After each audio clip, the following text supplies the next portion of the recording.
Welcome to part 3 of our series with PlexTrac, in which we are discussing the problem of data overload in the world of vulnerability remediation. And before we get into today's episode, if you didn't get to watch or listen to part 1, where we discussed key data and workflow challenges for organizations that are creating a lot of that busy work and distracting us from the bigger picture, like creating business value and, of course, data security, you definitely want to check that out. So we'll have that linked in the show notes for you. And then we also had part 2, where we went a little bit deeper and we saw a demo of some of the features that PlexTrac can help solve these challenges for you. So now in part 3, we're going to see a preview of some of the newest capabilities that are hitting the PlexTrac platform this month, specifically around 3 things: new ways to centralize asset and findings data, smarter workflow automation, and deeper analytics. And joining me for this conversation is Dan DeCloss, CTO and founder of PlexTrac, and Sarah Foley, VP of Product, also at PlexTrac. Welcome to you both. Thank you. It's great to be here today. Yeah, thanks, Tom. Thanks once again. Once again, Dan, you keep coming on the show. It's amazing. Keep coming back. So I think we all know that RSA is right around the corner, right? And I think this is the perfect opportunity to showcase, I think, some of the great features that PlexTrac has in store for everybody. So Dan, can you talk a little bit about what PlexTrac has planned for RSA? And then maybe we can get into some of the features that you'll be talking about. Yeah, absolutely. So we're really excited to be launching what we're calling PlexTrac for CTEM. CTEM meaning continuous threat exposure management. And so it really is the framework that has always been a part of what our customers are challenged with, what we've been executing on towards a vision in the marketplace. And it's really that concept of being able to bring everything into a continuous workflow around managing all the findings that are coming in, and being able to prioritize the remediation around those, knowing what are the most important aspects in your environment to go fix first, being able to provide the context into that environment, into that risk prioritization, and then being able to see who's working on it. Are we making progress? And all along the way, being able to automate as much of that process as possible. So we're really excited about it because it not only stays true to where we've always wanted to head, but it really gives customers the more flexibility to be able to manage all these challenges and be able to bring the pen test data and the pen test workflows into that, which really hasn't been done before from other products. And so we've seen a really big gap there. And that's what we're excited to show off. Awesome. Well, let's start. Let's get right into it. Maybe we want to talk about the asset and findings data as a good first thing to see. Yeah. So I'll let Sarah explain it because she does a good job. Oh, no problem. Thanks, Dan. So as Dan mentioned, we're really excited to bring assets and findings to the forefront of the PlexTrac platform. Obviously, with reporting, we've always had assets and findings, but they are really centered around that point-in-time report deliverable. So now we're excited to evolve that and bubble that up. So let me go and share my screen here, and hopefully you can see everything okay. So we're looking at the PlexTrac platform here today, and of course, we're in our dashboard. And what you'll see on our left-hand navigation panel, as we talked about here, are 2 new modules: assets and findings. And really, we want to bring assets, that asset first lens into PlexTrac. So here what you can see is a view of all of your assets across your entire tenancy. So this is an administrative view showing you all of your clients. We also have nice analytics up at the top that you can use to filter the information in the screen below. So in this asset table here, you can see that we've added some new filtering capability, which is really nice. So I can come down right into the table and I can start filtering on one of my clients. Here I'll pick Department of Communication. And then I can also start looking at other filters as well. Maybe I want to filter by asset criticality or, asset type, and really drill down with that information. So in this view, I'm looking here at the Department of Communication, and you can see when I open up one of these assets here, you can start to see more additional information here, as well as any of the findings that are associated to this asset.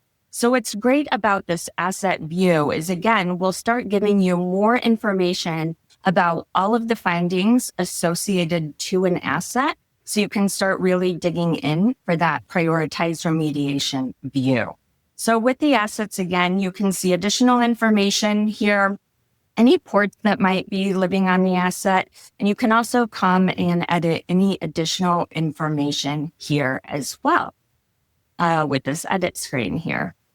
So again, this assets view really starts to give you a view across your entire tenancy or within a department so that you can really start managing your assets. We'll also be, as we continue progressing this feature, be integrating with other asset sources, maybe your CMDB as well, so that you can bring that information into PlexTrac and really use PlexTrac as your source of truth. Now, Dan also mentioned showing you some findings as well. So just like our assets, you can now see some light analytics up at the top of the finding table. All of these are clickable, which you can drill down and change information in the table as well. So with this findings view, what we're starting to do here in PlexTrac now is really start grouping all of the findings that you've had centered across all of the reports and really start performing some deduplication across those findings and really start grouping them so that you can see, how many times have I seen this specific finding across a client? And from within that, how many assets have been impacted by that? So I'll go ahead and clear some of these filters here and have this full view. So right now what you're seeing is I'm looking at all of the findings for my Department of Communication, and I'm looking at those critical findings themselves. So I'll scroll down here into my list of findings, and maybe I'll look at this remote code execution vulnerability and take a look at that. So when I come open this finding information or this finding detail up, you can see all types of information about the finding. You can see the details, you'll see the ease associated to it. Of course, you can see the status that's associated to it or the criticality.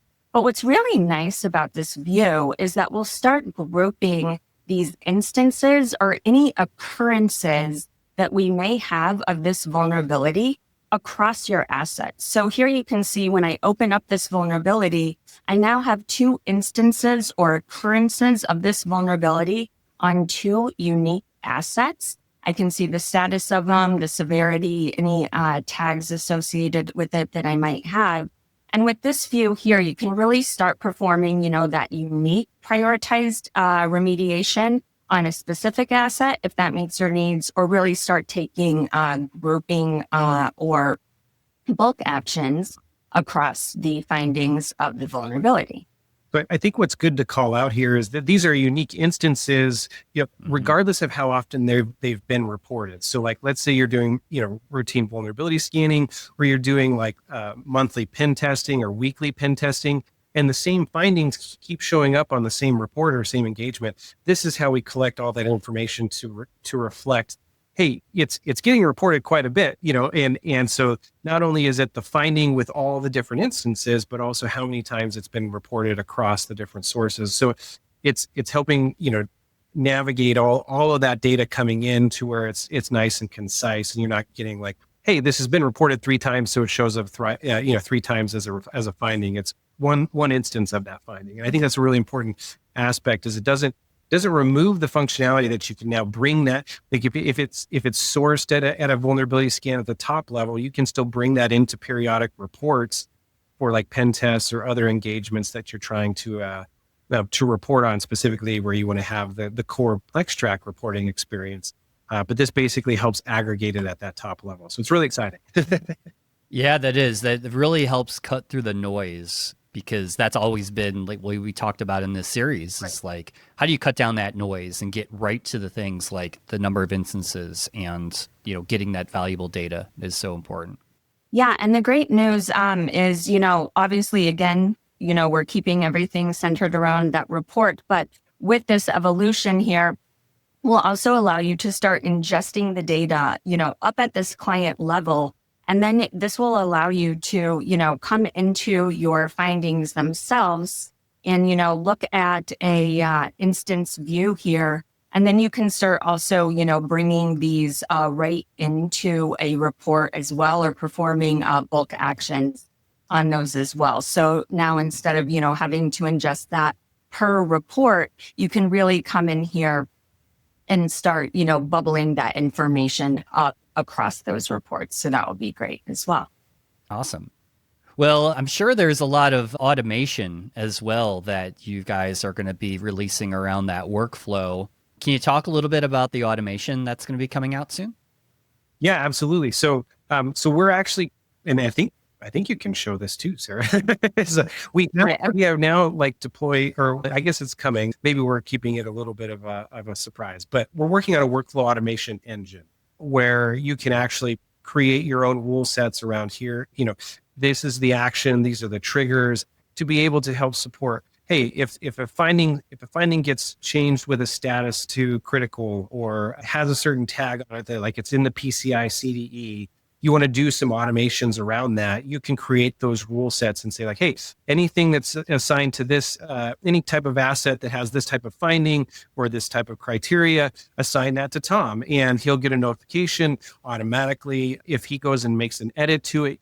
It really allows the flexibility around all the different types of workflows, both from an engagement where testers and people are writing reports or creating findings and needing other workflows, whether that's like a QA workflow or just a report generation workflow, as well as the remediation, tracking, and retesting workflows. So it really opens the doors for all kinds of automations, as well as interaction with other systems like Slack, Teams, and in our current webhook functionality as well. So we're really excited about that piece because, obviously having the data and having the information at your fingertips is extremely important. It's like kind of the first step, but then somebody still has to get the work done. So we've always focused on that status tracking capabilities, and this workflow engine really just continues to enhance the automation and removing all of those manual tasks around anything in your workflow.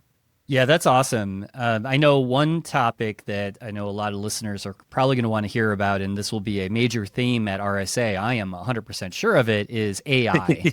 And I know we've touched upon some of the things that PlexTrac does in terms of AI, but can you talk a little bit about some of the things that maybe you've got upcoming that are part of kind of your AI strategy? Yeah, absolutely. So as you know, today, we do support the ability to help automate some of the report writing itself, right?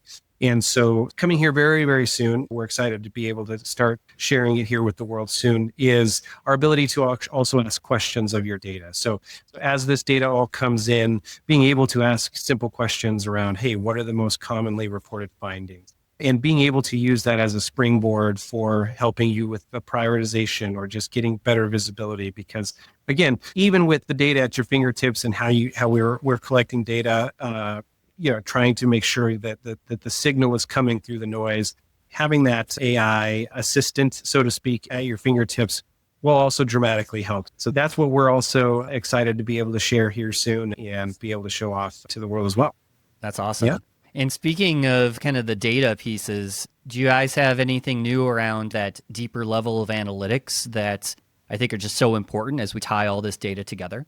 Yeah, you saw some of the initial aspects in those views, and then we'll just continue to be able to provide more widgets and eventually some customizable dashboards around the data as well. So that's all like what's coming. We're excited to be working on it and get it out there. So that's great. That's awesome. So do you guys have anything else planned for RSA? Big parties? Anything that people would want to know about? Yeah, definitely come visit us at our booth. And the booth number is escaping me right at the moment. I should have it forward. But we'll provide it with the show notes and everything like that. I think it's 2349 or 94. But we'll be at RSA, so definitely come by our booth. Lots of other collateral on our website as we launch this PlexTrac 4 CTEM capability. So definitely check us out there. And as always, we'll have some cool swag at RSA. And so don't want to miss that. I think that we have too much fun in how we generate our swag. Yes, I'm proud to wear the PlexTrac swag. And I think I see a lot of other people in the industry wearing your swag as well. So it does get out there. That's great. Yeah, that's great. Yeah, no. Yes. It looks like it's 2349. Okay, I was feeling a little dyslexic, Nice. but okay, run it. Nice. And for all of our listeners, definitely check out part 1 and part 2 of the series. But if you're looking for more information on PlexTrac, to get a demo and to talk to somebody at PlexTrac about them helping you solve the problems that you're having with the data issue, you can go to plextrac.com/shared security. And then the PlexTrac team would be more than happy to connect with you. All right. Well, Dan and Sarah, it's been a pleasure. Thank you so much for coming on the show and showing us the new capabilities coming out with PlexTrac in the near future here. Yeah, thanks for having us. Yeah, thanks for All having right. us, Tim. Thanks, everyone. Thank you for watching or listening to this episode. Be sure to subscribe wherever you like to get your podcasts. Visit sharedsecurity.net for merch, previous episodes, and more. If you'd like to help support the podcast, join our Patreon to get ad-free episodes and many more exclusive supporter-only benefits. Visit sharedsecurity.net/supporter for more details.